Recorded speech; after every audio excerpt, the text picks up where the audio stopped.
All right, hey, what's going on, guys? This is KR ChrisKiller here, bringing you back another special video with David at EHA. This is David at Streamhammer Arcades. Today's my interview. So, hi, David. How are you doing today? Doing good. I'm in the middle of my day right now, running around like crazy. Thank you for taking this time to do this interview. It's muchly appreciated for me and for the EHA community, for sure. Question number one. Can you please tell us how you started before you started making arcade machines?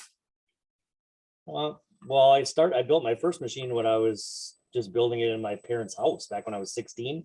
I bought my first arcade game, which was actually a Neo Geo cabinet, back when I was 16, still in high school. And I just basically gutted it out and used our computer that we had bought. Actually, it was our first computer, I think. One of our first computers was an Intel Pentium 2, like a 266 megahertz, gateway computer, the big old cow print on it, the monitor and all that stuff. I think my parents paid about $2,000 for that back in the day. And I took that computer because then we had something newer by then, 4 or 5 years later, because I think they bought that in like 96, 97, somewhere in there. So anyway, so I took that computer, interfaced it with a keyboard, just by hacking a keyboard and, putting breadboarding all the wires for all the different keyboard functions, up, down, left, right, all the buttons for 2 players. And then I interfaced that with a Neo Geo cabinet and basically made that Pentium 2 computer run. I think back then I was working with, oh gosh, I don't even know, maybe it was Arcade OS, I think, maybe is what I started out with back in the day. But that was one of the first machines I ever built. And from there, it just kind of put one up on, for sale, put that one eventually up for sale on eBay. And then it sold, and eBay had just started back then as far as what I knew it was. This is probably back in 90, I want to say 98, 99, somewhere in there when I first did that one. And then from there, I started selling them and started finding more and more ones. I used to work for an arcade company, so I had good access to warehouses full of old arcade machines. So I would take all those old arcade machines, clean out the cigarette butts and the mouse turds and everything else that was in there. And then I would just, interface our computer system and then breadboard this whole computer thing. This was back before iPacs. iPacs really changed what we did, and being able to do it in a much quicker pace. But I used to breadboard that stuff just for, for the first couple machines, glue everything in place just so one wire wouldn't pull out, because if one wire came out, the whole control panel would stop working. So it was a mess. It was a mess back then, but obviously we had to start somewhere, and that's kind of where it all began. Yeah. Thanks. Question number 2. Can you please tell us how you started EHA, formerly known as Dream Home Arcades? Well, in 2004, I was still working for that same arcade company, and we're doing a lot of repairs and servicing locally. And I just eventually took, I realized that I could sell these machines. They were doing pretty well on eBay. They usually sell pretty quick and for enough profit to make it worthwhile to do another one. So I just started doing them. And then I eventually said, okay, I think I can support myself. And at the time I was just recently married. I didn't have any kids. So it was just me, and my parents were nice enough to let me use part of their shop. My dad is a mechanic, so he has a shop that he works on cars. So he let me use part of that shop to start building these machines. So I just started, building 1, 2, or 3 and got them done, put them up for sale. And once I realized that that was a sustainable business that I could do, I just started selling them. And then I started Dream Home Arcades just because it started out as the dream machine, a dream of mine to be able to interface, even like 80 classic games with an arcade cabinet and then do that all together in one package. So it just started out in the garage, just like I said, and that same garage until about a year and a half ago, we were still working in that, adding in extra additions, of course, to add in new employees and have enough space to work. But it was still at that same location until the beginning of 2020, I guess. Oh, wow. Late 2019, I guess, is when we moved out here. So we've been here about a little over a year and a half, almost a year and a half. Yeah, nice. So that's how it started. And the reason that it changed, just to answer that question, why we went from Dream Home Arcades to Extreme Home Arcades, is because there was a bunch of other companies over the years that have propped up with the Dream in their name. Some like Dream Authentics.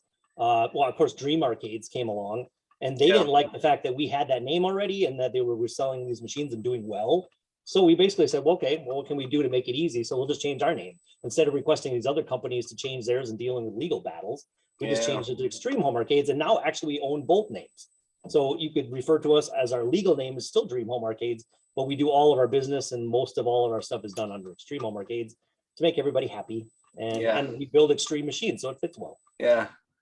Mhm. Especially for the player base, you know, you go, it make these all these extreme like ideas, all the crazy customers request and also.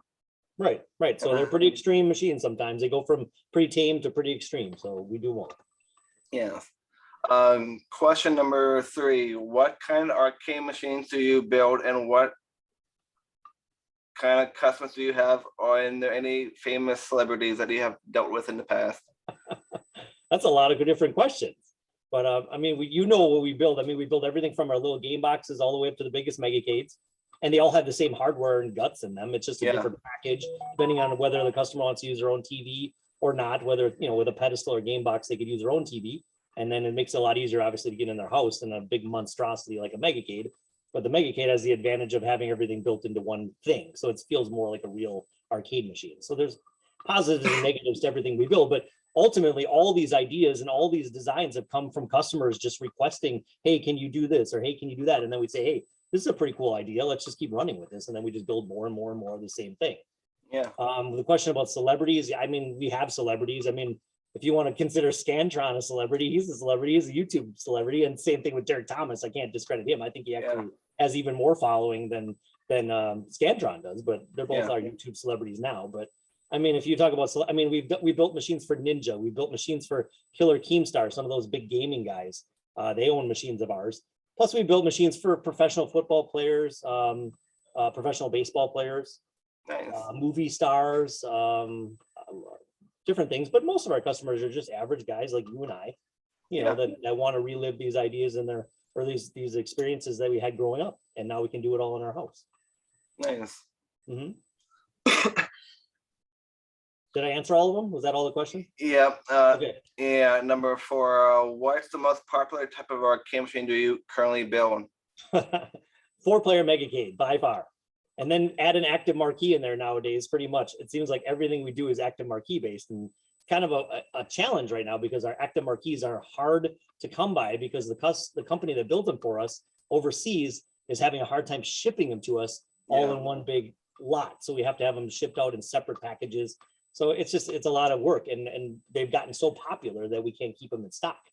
So our active marquee 4-player megacades are our most popular machine now. Yeah, awesome. Number 5, what's the process of building an arcade machine? What steps do you have to do from this, like cutting the wood until you ship it out to customers? Sure. So we start out with a sheet of HDP or which stands for high density particle board, which is our favorite wood to work with because it's really dense, really heavy, and it paints really nicely. So it has a nice smooth finish. So we can prime it and paint it really easily without a lot of fill and messing with it. But we can also build stuff out of laminates if we have to. So we do all sorts of that. So it starts with a sheet of wood, and then we build that cabinet shape, whatever that is. It goes into paint, gets primed, gets painted, and then comes out of there. And then all the final artwork gets put on it, you know, making it look like it's finished. And then all the guts of the system, the monitor, all the stuff, the control panel gets built separately. So that's kind of in a different area here where the control panels are all wired and everything's done there. And then it goes on a rack and basically waits for the cabinet itself to come out of paint, have that artwork ready. And then the whole thing comes together like a big symphony, you know, of stuff. And finally, if everything goes correctly and we have everything in stock, it all is put together and then finished up. So from start to finish, it's probably about a 3 to 4 day process. Oh, that quickly. Which it always surprises people because they're like, well, why do I got to wait 8 to 9 months for this? But that's because there's 300 orders ahead of your order, you know, so we have to build them in the order they come, and each one is a custom creation, but we're probably building anywhere from around, I would say 10 to 20 machines at a time. Wow. So you know, that's work. So right now we're finishing up artwork orders for machine, you know, and in the process of all this, the custom artwork is being designed and that kind of stuff. But we're roughly about 4 months behind on artwork. So right now we're working on May's custom artwork orders. And then as that artwork comes here, then the machine is getting put together, finished up, and then it's ready for its artwork to again get slapped together and be finished. But usually you don't usually start building the actual wood part of the cabinet until the artwork is almost in its final stage and going to be coming here.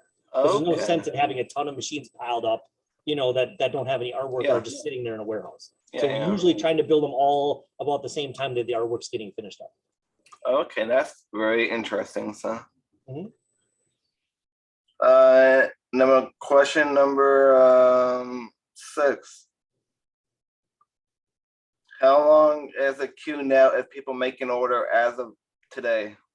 Right now, I would say it's about still around 8 to 9 months. It was getting up to almost the 10-month mark for a while, but now we've brought in some more people and our CNC machines are producing the parts that we need, cutting them out and getting that ready a little bit faster. So we actually have been, right now I'm just looking, if you see me looking over here, it's because I'm looking at my big giant log of orders. Yeah. Okay, so this is only the ones that have artwork ready to go. Oh, wow. So there's probably about, I don't know if you can see this, but yeah, I don't know. There's probably at least 100 orders in this book. And then this book is all the orders that are still waiting to have artwork designed. So there's probably another 200 orders in here. Oh, wow. So that's all, this is the log basically of everything that comes in as an order form. So for example, like this guy's here, I won't leave it up there too long. His credit card information is probably on there. But anyway, so that is where it starts. And then it ends up in that book. And then finally, once the artwork's designed, over to this book. And now I forgot what the original question was. But anyway, it's about 8 to 9 months. And it takes that long because we have right around 300 orders in our queue right now. 300 orders. Wow, right before the holidays too. So yeah, and we're actually trying to build some, like, the Nintendo game boxes where it looks like a big Nintendo controller. Yeah, those are really popular, or just basic black ones. Just something that we can have available to some customers that want something simple and something quickly for Christmas, as that obviously is up quickly. Well, I think back to your original question, I think we're a little bit ahead. So right now we're shipping out machines that were started in late February, March, and into April already. So our Christmas deadline was this year, what we projected was in February. So we're actually a few months, or at least a month ahead of where we thought we would be right now. That's pretty good. We were at around the 10-month build time, and now it's down to right around 8 or 9 months. So give or take, I mean, it's a lot of things to keep track of in 300 and some orders. And we don't know, sometimes how our supplies are going to go. So we're just trying to guess and do the best we can. Yeah. Mm-hmm. Cool. Question number 7. What are the steps to finalize an arcade machine from an order? Well, basically, once we get the artwork designed, I mean, when I take an order, so if we go back to the beginning of the process, I mean, just like we took one with you, we just got down your basic information when we started, right? Mm-hmm. And then, we may not have known your artwork, your button colors, all that stuff. I don't need to know that up front. So when I go through an order form, we just fill in all the basics, and then we have some idea what we're going to be building here. And then once that starts to come together and the artwork is designed, obviously you make your decisions on artwork, get that proof to make sure that's all perfect. And once we know what your artwork is going to look like, then obviously we can pick out your button colors, trim color, trackwall color, fill in all the extra options, battleship control box, all these new things that may come down the pipe in the next 4 to 5 months that we don't even know about when we start an order. And then we can review all that stuff, kind of finalize it, and then get the machine done after that. Oh, awesome. Question number 8. What steps do you take to keep an arcade machine clean when it's getting built to complete it and getting shipped out? Well, this is a dusty place. We make a lot of dust here. In fact, if you look behind me, you probably see even on my desk here in the office area that I have some dust on it. Needs a good cleaning probably. But when it gets to as we're putting it together, obviously there's dust. But like I said, the beginning to end, from a sheet of wood till a final product, it usually is done in about 3 to 4 days. Unless we have some of these machines, sometimes we do have some of them that are ready to go that may sit a little bit longer. But of course, as they're in final assembly, they're going to be vacuuming them and tack clothing and getting stuff ready, because the cabinet has to be extremely clean to be able to put the artwork on, otherwise it won't stick well. So everything gets cleaned as it goes through these multiple stages during that 3 to 4 day business time or build time, if that's the way it goes. So, I mean, ultimately, when it ends up in shipping, that's when it's basically finally tested, make sure everything's working as it should. We go through and test a couple games. The guys over there are notorious for playing games, probably longer than they should. But they got to test it, and that's part of their job. So we try to keep it under wraps. But, they're back there. They're going to be testing. They're going to be doing the final cleaning on it, blowing things out, vacuuming, that kind of thing. Before then, it's finally, bubble wrapped and braced and crated, basically, and finally wrapped up to try to keep as much dust off of it. Then we have sometimes the machine might sit here for 3 days while we're waiting for final payment, or maybe the carrier's running late or whatever, and then it sits here for a couple of days. It may get another layer of dust on it. But, if it arrives a little bit dusty on the outside, still the inside is clean. At least it should be. If they're doing their job right, and I can't control everything, but I do my best. As the boss, I want to make sure everybody has the same build expectations as I do as far as my employees. So with 20 some employees nowadays, I mean, something we have to pass down to each one of them, but we take great pride in making sure that everything looks good. I mean, you throw down 5, 6, 7, up to 10 grand on a machine. We want to make sure the first thing when you open it is not a layer of dust on it. Yeah. Even though this is a dusty place. So we have Yeah. to work really hard to try to clean it up, make sure it's beautiful before it gets finally wrapped up. Yeah, that's good to know. So yeah. This is kind of backdating from our previous question though, but this is question number 9. Since the COVID pandemic and a few select YouTubers from Scantron and D Thomas from their videos, your business has been booming with sales and support. That said, how are you keeping up with all of your orders and support? Well, I just take them as I can. I mean, usually on weekends, we'll get a lot of, because I'm not answering phones and stuff on the weekend. I have 8 kids and I have a wife, and I take great pride in my marriage and my family. So Yeah. I have to take care of my family here at Extreme Home Arcades during the week, Monday through Friday. But then when I am home, then I'm taking care of my kids and I'm not getting interrupted usually by my phone. Now, I understand that people have issues on weekends or questions or whatever. So then Monday is a very busy day, more than even the rest of the days of the week, because Yeah. I'm catching up on all the things over the weekend, So we just try to keep up with all the emails as they come in. I probably get on average, I would say I probably answer at least 100 emails a day. So most of my job now, whereas it started obviously with just me doing everything, now is pretty much me answering emails, phone calls, taking orders, sometimes ordering some special parts that my other floor manager, doesn't know how to do or it doesn't do yet. So, I mean, just that kind of stuff. We just keep up with phone calls. I'm surprised. Oh, there you go. I just got a phone call. But this is what my phone sounds like all day long. If you can hear this. So I unfortunately, whoever this is, I have to put them on hold for now, but I'll call them back when we get off our interview here, and then I'll keep up with them. So sometimes, I can get 10 phone calls or emails, or, I got 2 different phone lines here going off all day long. So I do my best to try to keep up with all of it. And we have other people here that can step in and answer questions, take orders, do some of the, auxiliary stuff. And I take great pride in being the guy that you can usually call and talk to when you call here. Yeah, definitely. Yeah, that's to talk to the owner whenever that you. Right. That's unique in this world that we live in. Very, very unique. Yeah, definitely. Yeah. I take great pride in that. I would love to be treated like that when I call other companies that I have products from. And of course, we know that that's a rarity. I mean, nobody does that anymore. So if people don't have to push numbers to get to me, I like it that way. Yeah. And that's how I like people to take care of me, but it doesn't usually work that way. No. So it's kind of nice. Yeah. Question number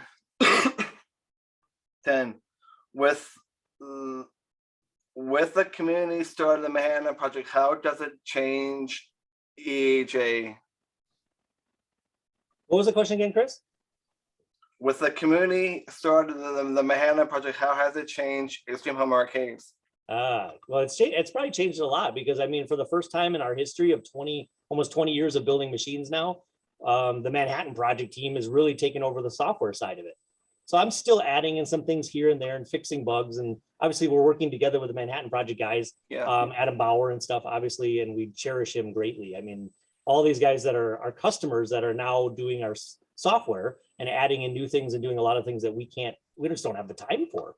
I mean, obviously I'm on the phone most of the day, answering emails, taking orders, that kind of stuff. I don't have time to sit here and add Tomb Raider or something, to our system usually. So when the requests come in, those guys are the guys that take those on usually.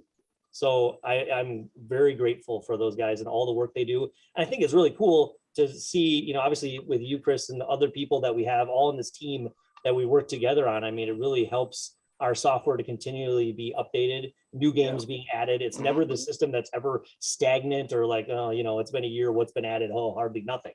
Obviously things are constantly moving on, and the Manhattan Project team makes that possible, because otherwise we are so busy building the hardware side of it and taking care of all the questions and all the different things with whether it's LED blinky or active marquee stuff or, all that stuff. The more complex they get, the more it puts on us. So we have less time then to work on the software. So we're very blessed to have those guys taking on the software and obviously promoting, between Scantron and Derek Thomas, they've sold probably, I couldn't even tell you how much they're worth and the amount that they've sold for us. So I'm very eternally grateful for those guys. And I think it ultimately shows that a company that really works together with their customers and has this kind of family rapport really works well, especially in this very niche market that we're in.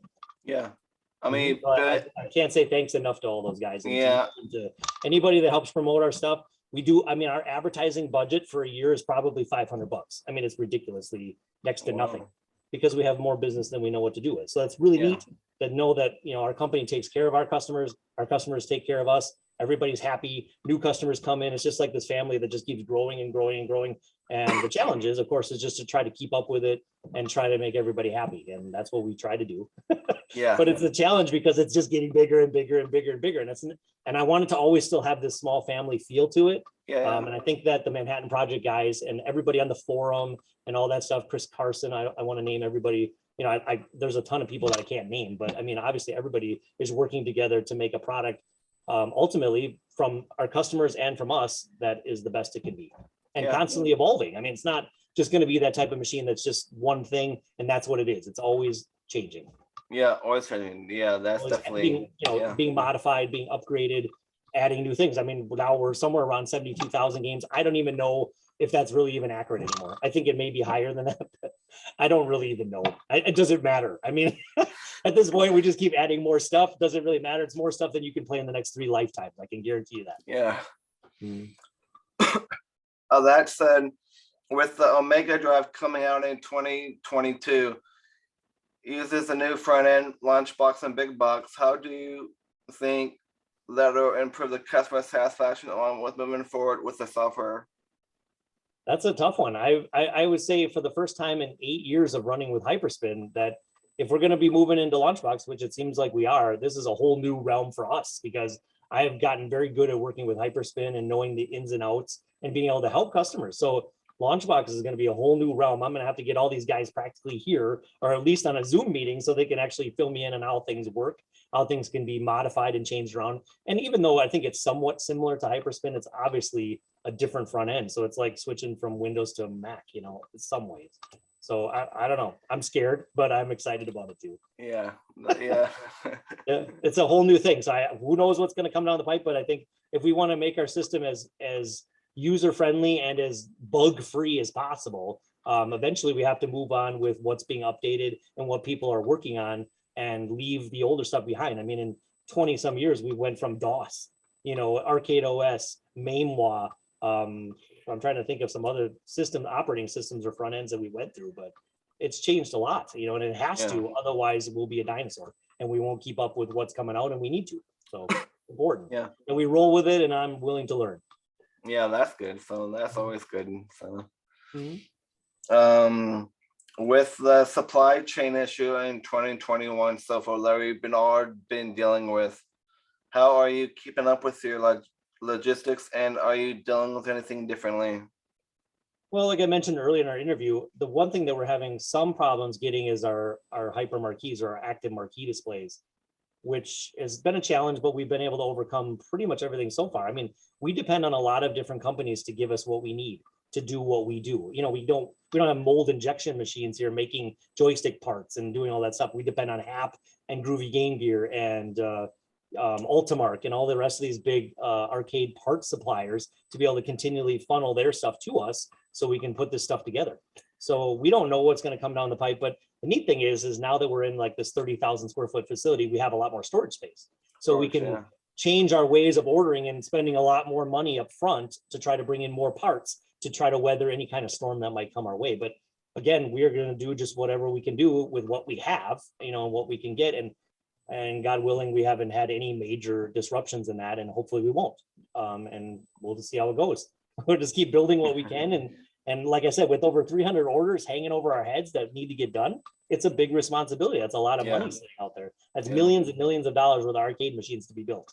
So that's quite a responsibility. And I don't take that lightly, but I don't have control over everything. So I just do what I can do, try to stock up with what we can stock up on and keep everything in supply so we're ready, even if things dry up for, you know, a month at a time, 2 months at a time, Lord willing, no longer than that, so we can keep building what we build.